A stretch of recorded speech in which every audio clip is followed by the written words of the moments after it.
Bharuch headquarter ખાતે તાલીમમાં લઈ રહેલા લોકરક્ષક દળની તાલીમ પૂર્ણ કરનાર 234 મહિલાઓને પોલીસ દીક્ષાંત સમારંભ યોજાયો હતો। ભરૂચ પોલીસ તાલીમ કેન્દ્ર ખાતે જિલ્લા પોલીસ અધિક્ષક મયુર ચાવડાની વિશેષ ઉપસ્થિતિમાં દીક્ષાંત પરેડ સમારંભ યોજાયો હતો, જેમાં ભરૂચ ખાતે તાલીમ લઈ રહેલા હથિયાર મહિલા લોકરક્ષકની બેઝિક તાલીમ પૂર્ણ થતાં કુલ 234 મહિલા લોકરક્ષકની દીક્ષાંત પરેડ સમારંભનું આજે આયોજન કરવામાં આવ્યું છે। આ પ્રસંગે ભરૂચ નગરપાલિકા પ્રમુખ વિભૂતિ યાદવ સહિત જિલ્લાના નાયબ પોલીસ અધિક્ષક અને પોલીસ ઇન્સ્પેક્ટર ઉપસ્થિત રહ્યા હતા। મોટી સંખ્યામાં પોલીસ પરિવારના સભ્યો અને શહેરીજનોએ આ અવસરે પરંપરાને નિહાળી હતી।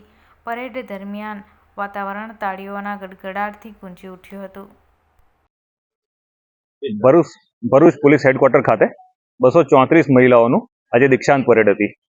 8 મહિનાની તાલીમ પૂરી કરી અને 234 મહિલા લોકરક્ષક આજે એ લોકો પોતપોતાના જિલ્લામાં જશે જ્યાં એ લોકોનું પોસ્ટિંગ છે, અને આ તાલીમ 8 મહિનાની પૂરી કરી ત્યાં એ લોકોને ઇન્ડોર અને આઉટડોર તાલીમ આપવામાં આવી।